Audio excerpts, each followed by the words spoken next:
Great. So welcome everyone. This is the Ask the Shed, very informal session, given that we've had, well, since we started really 4 years ago, we've had a number of people approaching us to kind of pick our brains. And we are usually very happy to, share our experience. We also received some support when setting up our own project, and we've decided to trial these kind of formats. Meaning, this is not a workshop as such. I can share with you like a webinar in which which has been recorded, that has some more kind of organized information, let's say. This is rather an opportunity for you to check in really about some specific questions that hopefully I'll be able to share some insights based on my experience at running the Share Shed here in Devon. And just a bit of background. I'm one of the co-founders. I was involved there from the very beginning. I actually heard about the concept initially from the Share Shop in Frome, came across it, and I was very impressed. I went to visit them and just got really excited about the prospect of having one here in Totnes, South Devon. And I work at the Network of Wellbeing, which is a charity working to bring people and organizations together all over the UK to support people, community, planet well-being. And then we were fortunate to get a grant from the National Lottery in 2017 that allowed us to start up the project, originally in a very small, very cold garage that the council let us use free of charge. And then things have progressed to the point that we are now, in which we have a mobile version of the project. And then I'll literally, if you can raise your hands, and I'll try to be fair in terms of picking each one of you at one time. And are always welcome to email us. I'll put here in the chat our email address. So if there is anything that doesn't get answered today, and if you're just like, this would be really helpful for me to know, feel free to ask. Yes, as I said, I see that was very much part of our mission, sharing our knowledge too and our experience. So, has anybody got any questions or information, curiosities?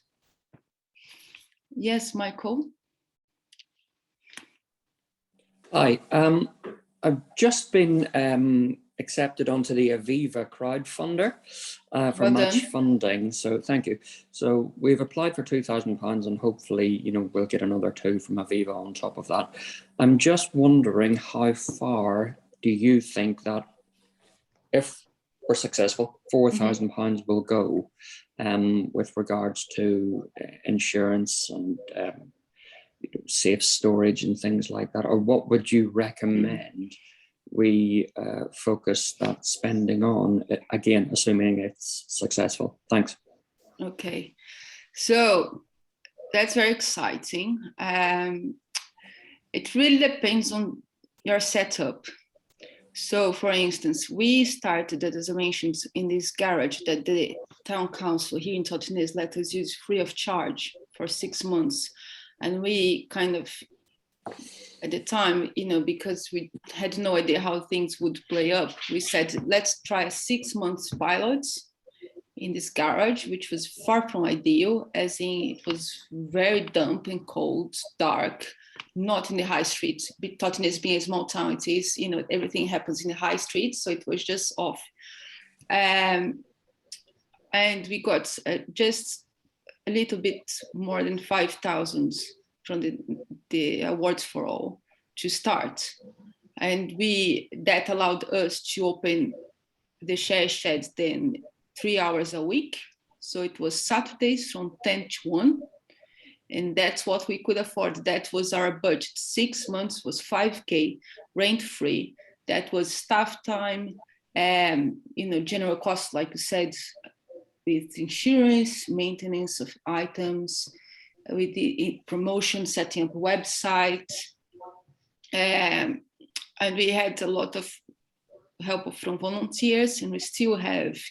So just a bit of kind of context. I'm employed by the Network of Wellbeing, and my wage comes from that. So that was not part of the budget. The budget was to hire my colleague called Mark, who is still with us, and he was the share shed manager, as in the person who was there when we were open to serve people, and along with a volunteer. So 25K could go a long way if you were to get free premises, which I totally encourage you to contact your town council or your library or some sort of, like-minded project. If you have Repair Cafe in your community, to liaise with them and kind of work together. Now, just to give you, again, if you wanted to try a mobile version, a bit like ours, our van costs 8.5 grand before renovating it. So we bought a second-hand van for £8,500. So we don't have rent. We park it in someone's car park, that again free of charge, because they've been very kind. So it's really challenging to say like how far can you stretch 25K. I feel that's 5 times more than we started with. As in, there's a major potential there to use that money. It's not 25,000. It's 4,000. 4,000. I'm so sorry. But we do have other money, and we do have a free building. The council have given us access to a building for 3 years, and the Library of Things is one of 12 initiatives we're running, including a repair cafe. But we're very new. Yeah. So everything we're starting a community garden and stuff as well. But I just wanted. So insurance is sorted, the building's sorted, volunteers are sorted. It's more the logistical promotion. And I will say there are some projects that have been running by volunteers. So I will say that's doable. Plymouth Borrow Don't Buy is one of them. The Tool Library in Oxford is one of them, as far as I know. And I believe a few others. I will say I find that extremely admirable, considering how much work's involved, and no matter how much you care for the cause and labor of love and all that, it's a lot. And I feel that it really can affect the sustainability of the whole thing when it relies only on volunteers. Having said that, it's possible clearly, and then makes things much more affordable. So, is that okay for now? Perfect. Okay, thank you. Sally. Hi, Mirella. Hello. Thank you. Thank you for running this session. Pleasure. So I think I'm probably quite earlier on in the process, perhaps, than certainly it sounds like Michael and his team are. I'm just an individual in my local town. I read about Library of Things in Positive News, and I think it was perhaps even something in Totnes that was featured there. And it's something I've been mulling over for kind of a couple of years, really, of how can we get something like this going. My questions, I've got 2, if that's all right, and they're quite specific around insurance and maintenance. Michael's obviously mentioned that he already has insurance in place. My question's as basic as what kind of insurance and who is the insurer, or where are good places to look for that sort of thing. And in terms of maintenance, I know that some of that will be answered by the types of things people want to borrow from the Library of Things, but do people deal with things like PAT testing, and how do you get kind of qualifications about maintenance? Because I'm assuming that feeds into the insurance, and it's kind of like 2 connected points, I guess. Yes, great. So in terms of insurance, public liability insurance, very important, and that's also the insurance of the project, as in if someone, hurts themselves using the items, kind of stuff. So those are the main insurance. I would say for a static project, if you add a mobile version, there's the insurance of the vehicle. I will 100% recommend Nature Safe. I just put in the chat box, which happens to be coincidentally based here in Totnes, has been awarded for a number of years an ethical kind of certification, and they're also very affordable, as in under £500 per year. That was our case, and having said that, because of the share shed is a part of a larger organization, we now moved our insurance with somebody else for various reasons, but I will recommend them 100% as far as, because that's the kind of slightly tricky aspect about, engaging with insurers, that they will probably have a bit of challenge getting the idea of the library of things, and they find a bit troublesome to give you a quote kind of thing. So Nature Safe, they were very helpful, and I've since known that a lot of other projects have kind of gone with them. So, and then as far as maintenance goes, so PAT testing, which is to make sure that all the electrical items are safe and in good working condition.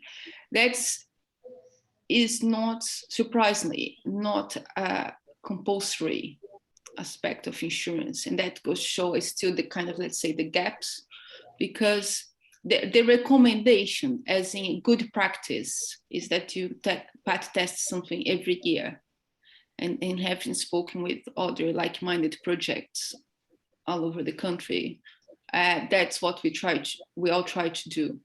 But then you buy, like the other day we bought a carpet cleaner. It's brand new. We don't need to PAT test straight away. So then carpet cleaners are the most popular items we have. So they get used, week after week after week. So we really try to be on top of things, and also to assess things visually as they get returned or they go out, especially, electrical cables. But it's not a requirement that they check. It's also very important in terms of conditions. When people, in our case, our model, we use membership. So people have to become a member of the share shed before they can borrow items.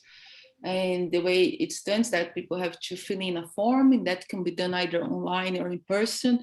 And they have to agree with our terms and conditions, which is kind of that boring piece of paper that states all the important elements, such as, if a hedge trimmer went out in good working condition and someone chopped their finger off because they weren't using it properly, we're not liable for it. Obviously, we'll do our best, kind of in terms of checking in with the person and all that as a duty of care, as far as the project goes, as far as human goes, but they're not entitled to sue the share shed. And PAT tests, they are you can do it online, not the most engaging or fun element, I will say, certainly not for me, but it's doable. You can do a test online, and then you do the course online, like 2-hour course, and then you take an online test, and then for small fee, and then you're certified to be a PAT tester.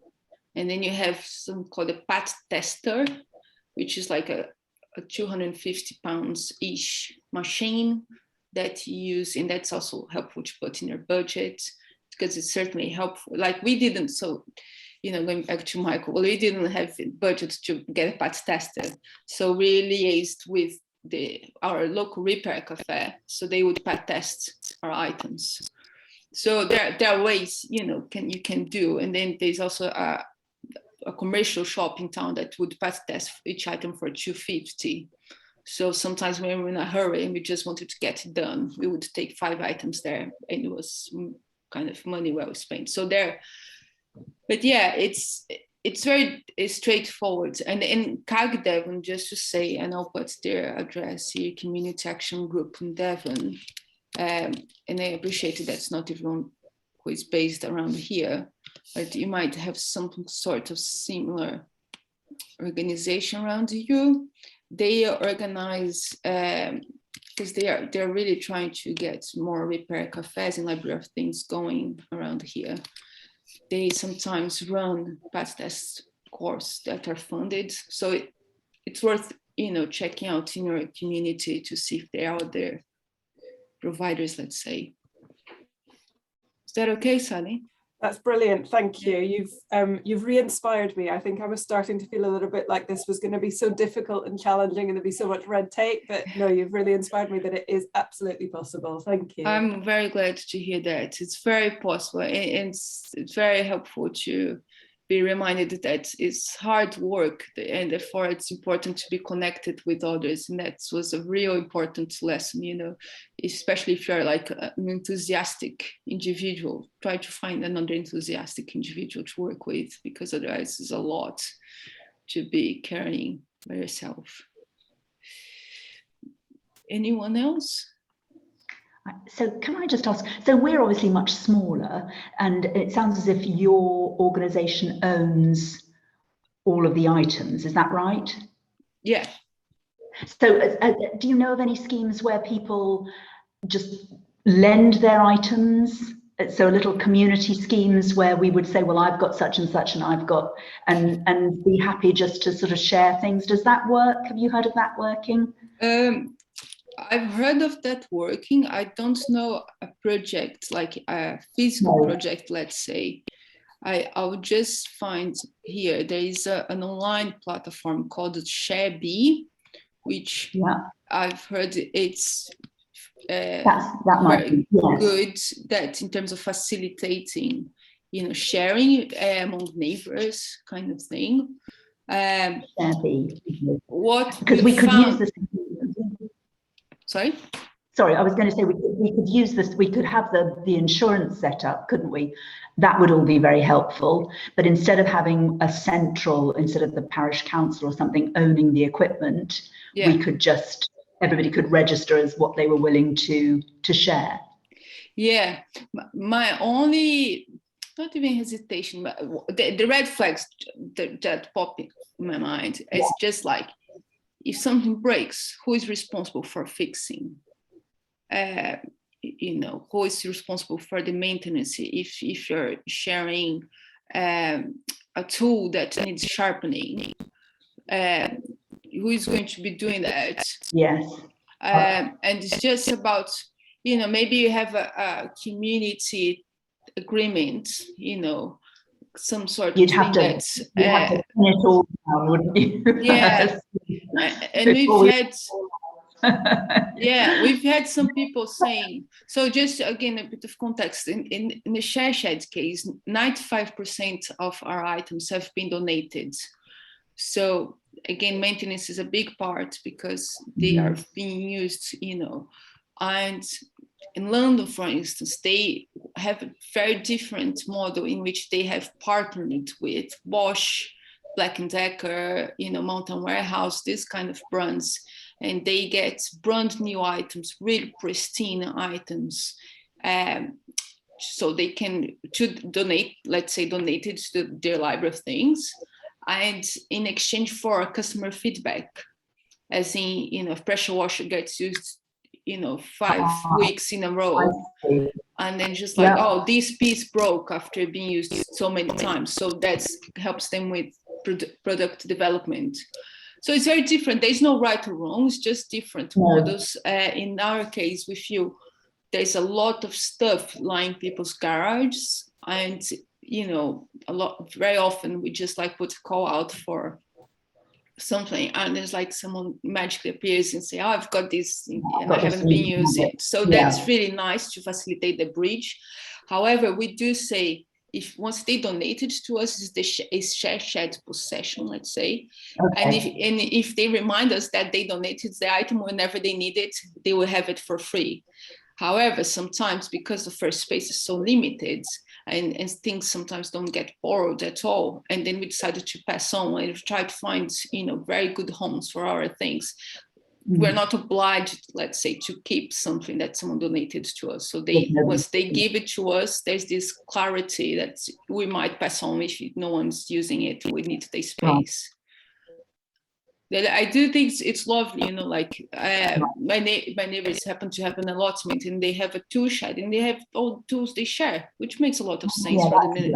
Yes. So yeah, I totally encourage you to explore that. For sure. Keep thinking about it. Yes. Thank you. Pleasure. Annie, you've got your hands up. Thank you, Mirella. Really starting from scratch, would it, in your opinion, be better to contact the council, our local council, I'm in Dorset, to talk about a possible space, or would it be better to go to them and say, I could potentially have a space, which I don't actually. I've only got our own garage, and I prefer something to be away from our own home, I suppose, I think. Yeah, so I would say, so they started the Library of Things movement. The version I know is that it started by an elderly lady in her garage in Berlin who decided to share her gardening tools. So a long time ago. So that's what you're saying reminded me of. I certainly encourage you to talk with the town councils, your local authorities, especially in light of climate emergence, declarations that many councils have signed up. So there is a lot of interest and a bit of funding around to support these kind of initiatives. And there's a lot of, for the council, it's about communicating. If they were to partner with you, it's kind of you're doing them a favor, because you are supporting people, especially people on low income.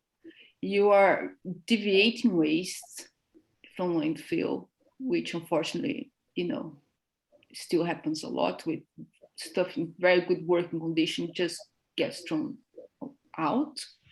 And it's a project that brings people together, as in there's an element that's about sheer collaboration and bringing individuals together to talk about sewing, to talk about gardening, and there's a very lovely kind of quality about this kind of initiative. So if you frame it, in a way that's just like, this is an amazing opportunity for you, which it is, I think you're very likely to gain some sort of support, no matter how limited the resource might be. But just, like in our case, they didn't have any funding, and they recently, just like last year, they supported us with a bit of grant to expand our garage. So we now have a different, another stop in town to a different location. So Totnes has two kind of sides, let's say. So now we can park in the other one because the council were able to fund us, which we're very thankful. But just like, that took 4 years of money. So whereas at the beginning they had this garage that was so an idea that no one used, but that's what they had, and that's what allowed us to begin with. So something, my publicity is another one. You want to get people to help spread the word. So there are many ways that your local authority can support. Kimberly. Hello, it's lovely to meet you virtually. Likewise. My question will be more about logistics. So if somebody has filled out the membership form with you and they've seen an item that they want to borrow, how does that work? Do you, at the beginning, how did it work? Because we've had lots of conversations about, we don't have the staff or the volunteer time to have somebody available all the time? Is there certain days and times where that they could pick up the item and that was it? Like, how does it work logistically for them to come and collect the item? So once they become members, they are entitled to borrow, and there's this online platform called Lend Engine that we use that allows people to even reserve items beforehand. I'm sorry if my internet's playing up because I can hear some crackling noise. I don't know if you, I'm hoping that you can all hear. Okay, and if you don't, just give me a shout. My internet is being a bit temperamental. So as far as logistics goes, it's really helpful to have a system that allows you to kind of manage the whole thing. So you know where the items are, who is signed up, and you know who has an active membership. In our case, a membership lasts for a year. And again, there are various models. Some projects have various stuff, like you have free membership, but you pay for the items. You have a £100 membership and you have 10 items for a year for free. So it really varies. In our case, you pay a membership fee between £5 to £50 for a year. And the donation, that's a way that we found to make it very accessible by people on low income. And at the same time, you know, and we've had people donating £50. Granted, it's a handful of them, but you know, it's really nice when there is that acknowledgement. It's like, oh, I'm in a position to pay more, therefore I will. And then items have a cost that refers to a week-long loan. And an important clarification here, the reason why we say loans and borrow rather than hire, it's because we are not for profits and because we charge very little. And it's important. We've been kind of asked about it. Oh, so you're essentially hiring. Yes, we're essentially hiring. And there is fundamentally a difference. It's very important to be communicated. So that's one thing. In terms of logistics, again, it really varies on your setup. As I said, at the time we opened in this garage, that was just 3 hours a week on a Saturday because we happened to have a public market in town and we wanted to make the most of people coming to the market. In Plymouth, which is this big city nearby, the people who opened that, they are like workspace. So it's like a work hub. So they're there work on their computers, and they said, well, guys, we're here every day. Anyway, and these guys are all like very much into technology. So they had all these very cool, expensive equipment. And then they're just like, these are just sitting around, you know, and why don't we share them? And that's how they start, and that's how they operate, because they are there doing their other jobs, and they're all volunteers. They said, oh, borrow things. And then thankfully they were able to, you know, fundraise. And then now they have a full-on library of things, and they're doing really well. And they developed, because the guys are very into tech, they become, you know, they do repairs and all that. So the project evolved in a beautiful way. And they literally said, these are the times. And one of their colleagues works there, likes work in the evening. I think from 6 to 9, and so they're open 6 to 9 in the evening. I was like, how can you afford like having all these, you know, opening hours? Said, no, there's always one of us around here. So it really depends on what's doable for you. Okay, thank you. It's okay. You've got a hand up, Michael. Hi, I just wanted to follow on about your comments about the different models that are being followed. You know, yeah. It's library of things are popping up all over the place. And you're right, there's some that I would say are more corporate, as with the new instruments, the new tools and stuff. And then there's like Share Froom, which has absolutely everything from a rusty screwdriver to skateboards and everything and anything, and it's wonderful. What I would like to know is what are the most popular items that people request, And is it best to limit what you offer to, for the sake of space and everything as well, because our space is limited, to maybe 30 things or 50 things as opposed to 500 things, and having to expand and look for new premises and more volunteers to manage it and all of that. So if you any advice on that would be great. So these are great questions. It makes me smile because we're going through it ourselves right now. And I will share London's example because they're very also open about it. So they started with 400 items, and now I think they have 30. In the 30 items that they have are super great items, like pristine, top end kind of thing.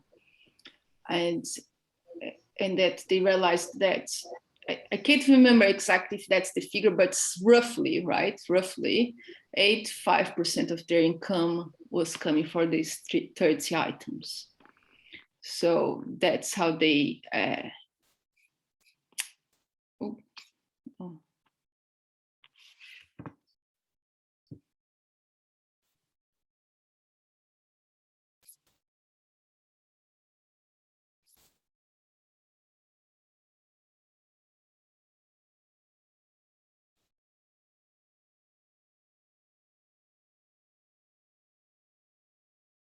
which is great. Oh, thanks for bearing with me. You're back. I was like, what's going to happen? I was just like holding my breath. I was just like, I don't know what's going to happen. So I'm glad it all came back. Thank you, and sorry about that. Remember to keep the recording going because it stopped. Oh, it seems to have started automatically. Magic. Right. Yeah, thanks though for the reminder. So yeah, London has gone through that transition between, and they started also in terms, as far as venue goes, they started in a shipping container, and then, which is another option that we explored. They moved to a library. Now they have this really cool high-tech kiosk, they call it, with like very, you have a cupboard and the item, the door magically opens with your cards and your items there. So very different, and it's doing really well. We have at the moment almost 400 items, and it's really nice when we talk to people, like as introduction, we've got, almost 400 items. People are just like, wow, whereas if you say I've got 30 items, that's not as, kind of impressive, let's say. At the same time, so in terms, you asked me about most popular items, I will say that, so pressure washers I mentioned. In the UK, I'm sorry I can't keep an eye on the chat. I'm not very good with multitasking. So the easiest way, if you have questions, is to raise your hands here, okay? Just to clarify that, because I'm alright. I sometimes see the chat going. I'm sorry I can't do both. So if people are in the UK, carpet cleaner is the most popular item. And I will say that's an item that no one is able to donate, because either they don't make through, or they're so useful that people decided to keep it. So it's one item that we were waiting to get donated, and no one has ever offered. So we've bought, I think, by now around 10 brand new items for the share sheds, and they are carpet cleaners, pressure washers, very popular, and I will say also, go for a good one. We are not going for the best, because the best is very expensive, but we are going for a good one, as in, buy cheap, buy twice kind of thing. It's a real thing for these items, at least. And then more recently, we got a pole hedge trimmer, one of those that it's really large, very popular. And there's this thing about seasons. So in the summer, we have about 7 tents. They get booked up like from week to week to week. I can't have enough tents. Now it's autumn, no one wants to come. So we take all the tents out from our van, put all the dehumidifiers in. So we have 5 or 6 dehumidifiers, again, very popular. So there's this seasonality. So in general, carpet cleaners, pressure washers, electric drills, projector in gazebos, in lawnmowers, can't have enough. Streamers and hedge streamers, very popular. And then there's a sewing machine, which I find very surprising. Sewing machine is also incredibly popular. Now, bicycles is one thing that we used to have, and now for a health and safety matter, we decided to not have anymore. Sally was asking about maintenance, and we figured with bikes that we needed, a lot of TLC kind of regularly, and then there's the whole thing about some people not using helmets, and then kids borrowing it, and we felt just like in the share sheds, and I will say that again, it varies from project to project, we decided to go for very everyday, let's say, tools, as in we haven't got any chainsaw. We cannot have any petrol-powered tools. That's because of the insurance we have. Again, that brings the price down. If you go to Edinburgh, they have the amazing tool library there where you can get the most incredible and powerful tools, which is fantastic. They have a whole maker space, and that's a whole different model again, because they have a workshop and they have a lot of skill shares, where a lot of their income comes from.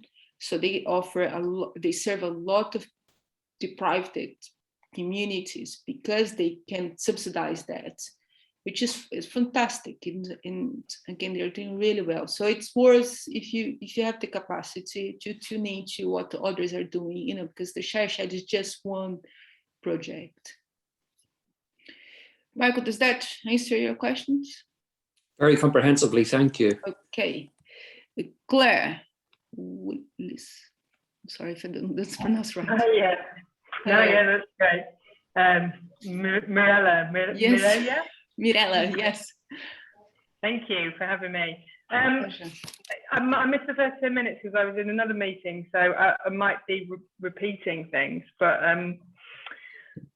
we are talking in conversation about setting up a library of things and a repair cafe, and just like hearing a little bit there has already got me thinking maybe we're trying to bite off too much, and also because of all the different models. And Joanna mentioned the kind of borrowing, sharing other people's things. That's kind of what we had thought, but I'd also thought of those red flags that you brought up too. So I suppose my question is, the area so I'm in York, and the area that we're in is there's quite a mix demographically, and there's quite a good, strong working class community. And from some of the interactions that we've had with people, it seems like even the most basic of things like screwdrivers and tape measures are things that people would like. So I'm concerned at this stage already about the idea of membership and people being able to afford that. If they can't afford to buy a tape measure, I wonder if they'll be happy to sign up even £5 a year to borrow a tape measure. So I was wondering then, what are you using national funding, and what were the schemes that you might be looped into, so that we can look into them too. But yeah, if anybody has any, if they're any further along and are using any, are getting subsidised or funding from somewhere, it'd be great to hear where you're getting it from, because I think that's going to be one of our biggest blockers, really, trying to make this affordable for people.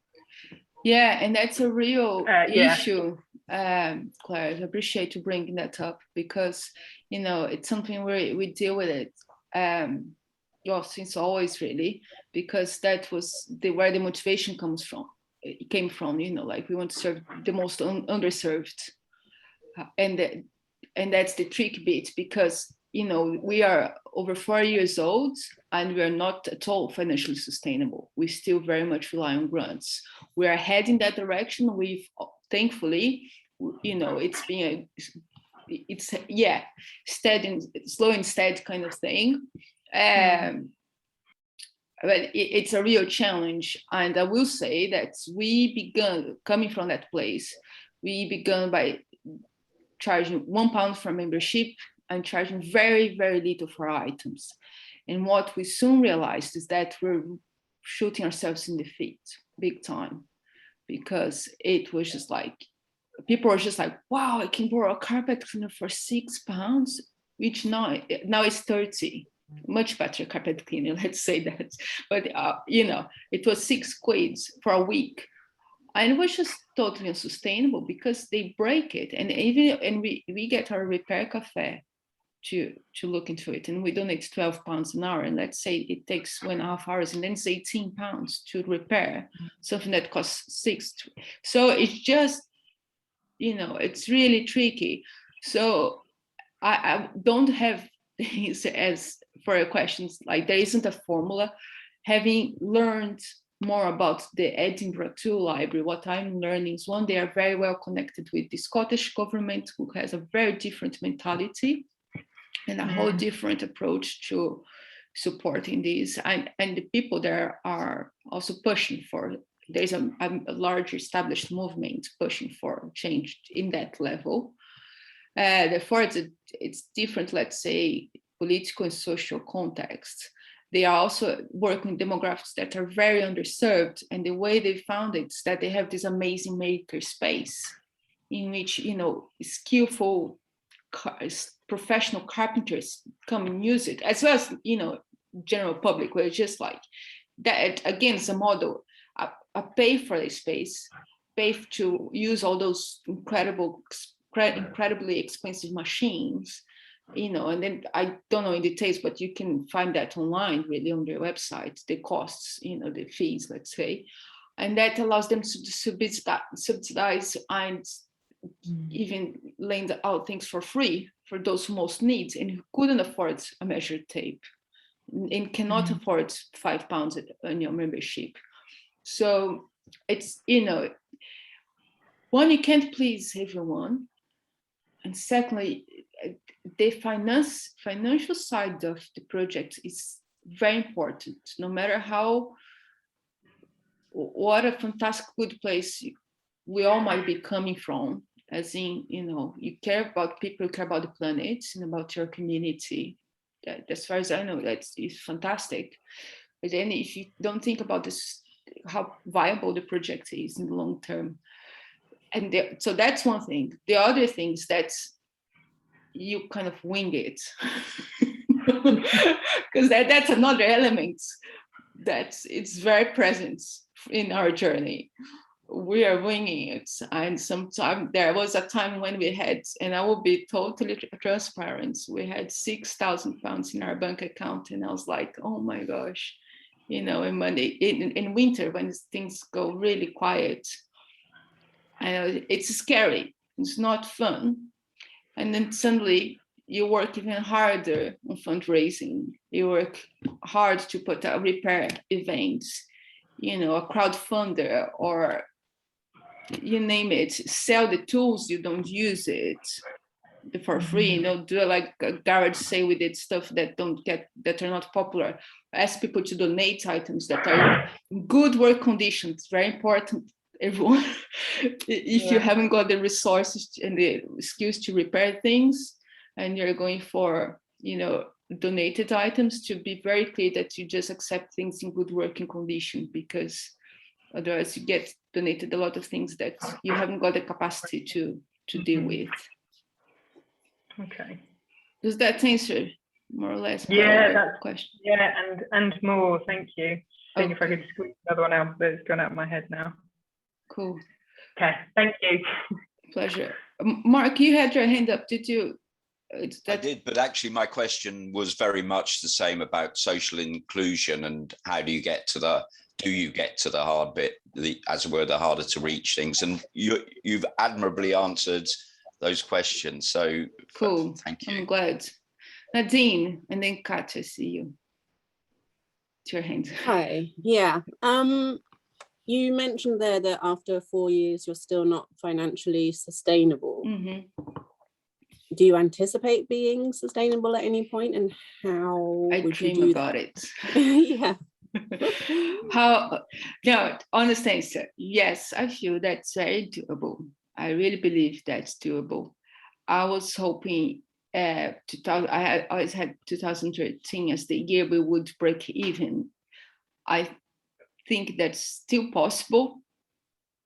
And we've had, in 4.5 years, we've had, I think, 3 months in which what we generated was just about what we spent, as in staff costs, in our case, van maintenance, all that. So not ideal. And at the same time, as I said, we were going to get there. How we're going to get it there, one of the ways we're exploring is the ongoing way is promotion. There is never enough promotion. I feel there is a lot of people, even in Tottenham is where we've been the longest, because now we go to other towns with the van every week. So that's how we operate. We have a weekly route. And so we're open every week in a few locations, 6 locations at the moment.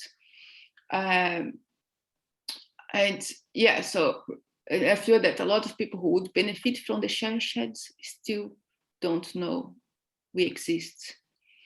And sometimes it's like very frustrating and some, mind boggling, just like, come on, like we've done everything, like, from press release to behind delivered posters to social media to, being all sorts of events, to church, and really try to be creative. I don't have the answers as such, because this has been such an ongoing piece of work, that in Tottenham, for instance, posters still work.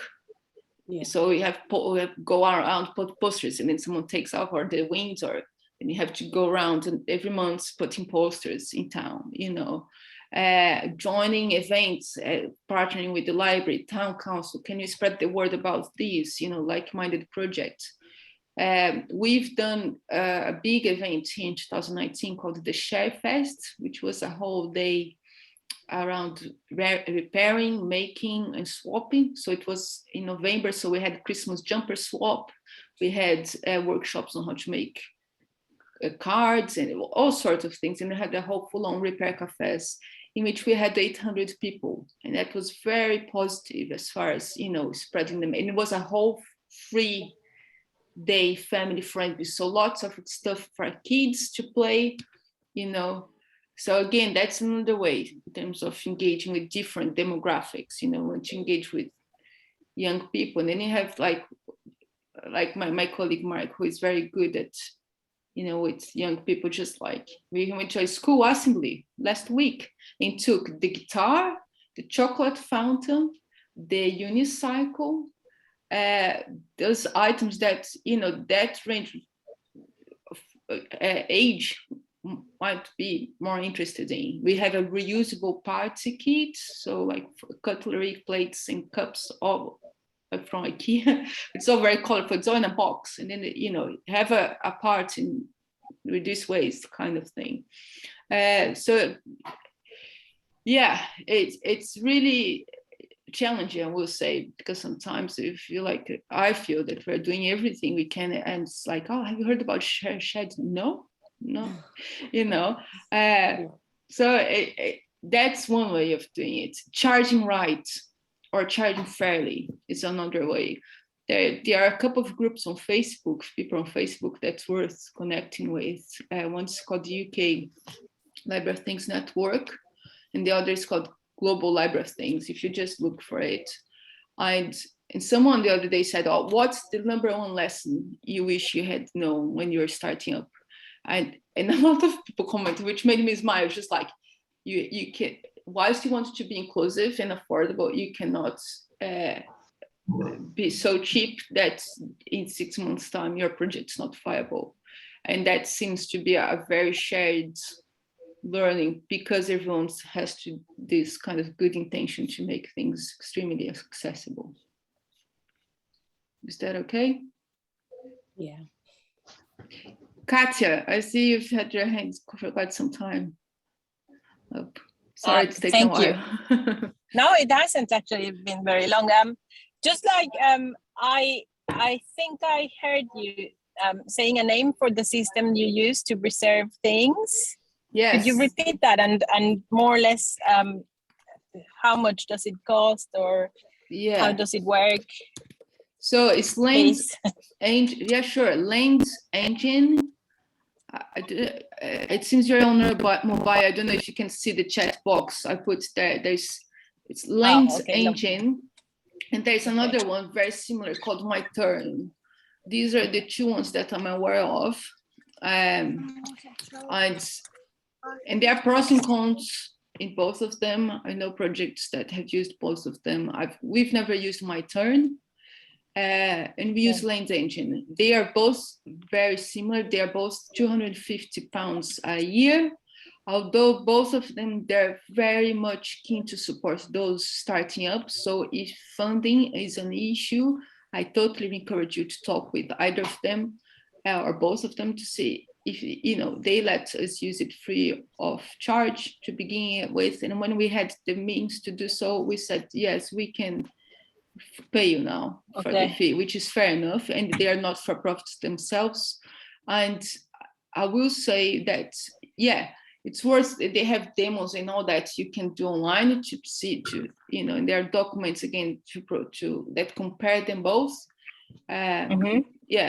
So it's very helpful tool, and it can be very clingy at times, which is another frustrating aspect, because then every project has its own requirements, and they are very much trying to meet everyone's needs and uniqueness, but then it's not always possible because they have their own constraints. So that's a caveat that's important to be transparent about, and they know that, but both organizations are really good and helpful.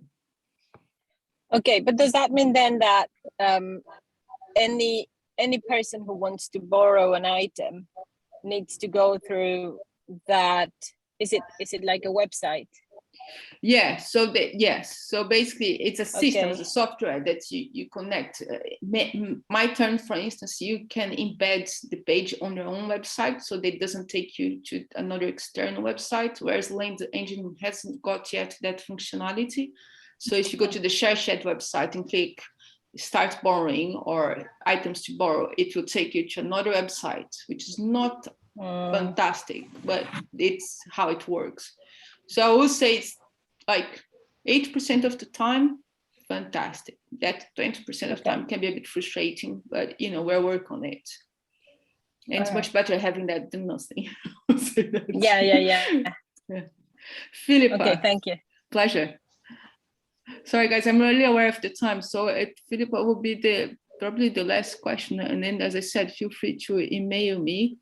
And just whilst I remember, Philippa, just for a second, if you found this session useful, and there's another learning, and if you're able to make any donation towards the ShareShed at all, I'll just put the donation page on our website here.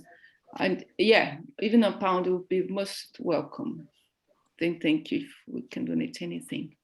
Philippa.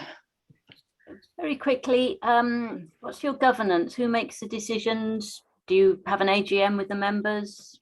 Great question. So we have a steering group made of people from our community. So volunteers who care about our communities, who care about the planet, and who are supportive of the project. So we meet every 2 or 3 months, and we go through an extensive agenda to talk about the nitty and gritty of running the project, as well as what can we do better? How else can we improve things? And these are the issues we're dealing with. How can you support? So we have 5 people. At some point we had 7. And we are just in the process of trying to get, because we expanded very recently to other towns, we are wanting to get people from those new towns to have their voice represented. So that's been quite important and helpful, and core aspect of the development of the project. And we also have this, we are fortunate to be part of the largest charity. Sorry? Where's Mirella? Oh, Kat, you can, oh, sorry, I just need to mute her. Anyway, does that answer your question, Philippa? Yeah, cool. I was just going to add the caveat that by being a project of a charity, it has been very helpful as far as funding goes, to have that charity status sorted, and it's much more straightforward. And we have a director who has helped immensely to, I'm the project manager, and I liaise with him when I need that kind of expertise, which again is a real blessing many times, and that sort of experience. Having said that, there are many projects that have started as a CIC, community interest company, and that's another way of kind of just in terms of the structure of the organization. Claire, do you still have your hand up? Because I will take a final one. Yeah, super quick. I think actually Philippa might have covered a bit of that. I was just going to ask about the people and the structure. From what you were saying, I've kind of noted like 3 primary functions. So finances, funding, marketing, and then you just said project manager, actually 4. What are the main, are those, like, have I got the main skills of what you need from your volunteers? Because there are a couple of us kind of coming together, but like I haven't kind of figured out what our skill sets are, and I think we need to kind of be a bit more action focused. So repair is a desirable skill to have. If people can repair and understand, the irony of it is that I'm not a DIYer. I'm rubbish at getting any project done. And it's really embarrassing because then people ask me very technical questions about tools and their solves. And I'm afraid I don't know. And I've learned a lot, even the names of the tools, but I was just saying, don't let that stop you. I will say not having those skills, not having all the money you want, not having, all the team you want. And if you can, so having people who understand about DIY and about, things like that, it's very helpful. My colleague, thankfully, is very good at it. And another volunteer who we have is the best connector I've ever encountered. Is one of those people who drives on, oh, you need to know my friend, you need to know this person, I'm connecting you both. So there are some people who are just that in the community, and they make such a magic happen. And again, that's been extremely helpful. Fundraising, obviously a big one, and there's, like, in our case, maintenance of the van. So there's the repair of the items without the van. Another thing, I don't drive that van of ours. I'm not saying myself very well here, but that's the thing. I'm just saying that it's still very doable to run a project despite having these constraints. And these are things I'm working on getting better at. But, and sometimes can be very inconvenient. And I've tried to drive it and I freaked out and just couldn't. It was beyond me. So I'm just saying that there are some things that it's not in our realm. It doesn't mean that, don't let those things stop you. That's what I'm trying to say. Before I stop. So, thanks. Thank you so much, everyone, for coming here. I really appreciate showing up. And as I said, feel free to reach out to us. You find a lot of information also on our website, shareshed.org.uk, I should say. And yes, all the best. Good luck with the next steps on your adventures. It's a very rewarding work to do, I will say that. It's much more work than I ever envisioned to be. And, when I was working there yesterday, just the joy, and that just final point about Michael, that Michael's questions I didn't mention, is that it's really nice when we have the random item that someone wants. It, you know, when we have, by having 400 items, it means like someone came like, do you happen to have this very long spirit level, which we've had for 4 years, no one ever bought? Yes. You know, and it's just like they're surprised. Do you happen to have this Sunday, or whatever it is? It's really lovely and very joyful. Basically, to be at service, you know, of people in the planet, and that we can see that on a regular basis. So that's really lovely. So on that note, thank you so much. Please reach out if you have any questions. Follow us on social media, ShareShed Mobile. And yeah, if possible, please make a donation on the site. Again, that's a learning, you know, recent learning, fundraise bit by bit kind of thing. And all the best. Bye. Bye, thank you. Bye, everyone. Good luck. Yeah, likewise. Thank you so much. Pleasure. Cheers. Thanks so much, Mirella. Oh, thank you all for coming here. It's fantastic. Good.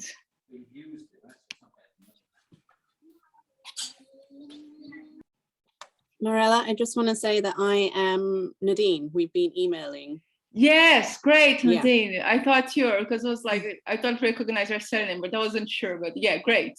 Yes, so it's nice to see your face. Thank you for today. Obviously, the funding fell through this morning, but I'm still going ahead. I'll just figure out other stuff.